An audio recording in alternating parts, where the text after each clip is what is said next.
苗圃八福第3課，笑口常開，踢走憂慮恐懼，喜樂平安。第2天，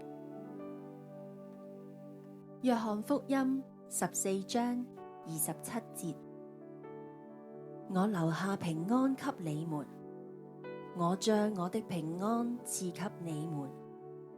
我所賜的，不像世人所賜的。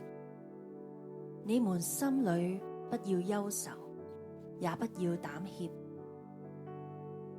約翰福音14章27節：我留下平安給你們，我將我的平安賜給你們。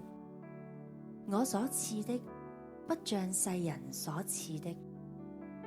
你們心裡不要憂愁，也不要膽怯。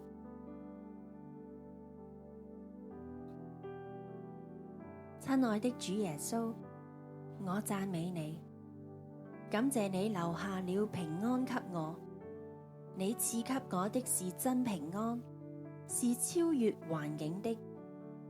感謝你除去我的掛慮，我不用憂愁和膽怯。奉主耶穌基督的名宣告，我滿有平安和喜樂。我心中有耶穌，主必幫助我勝過一切艱難懼怕，我必一無掛慮。阿們。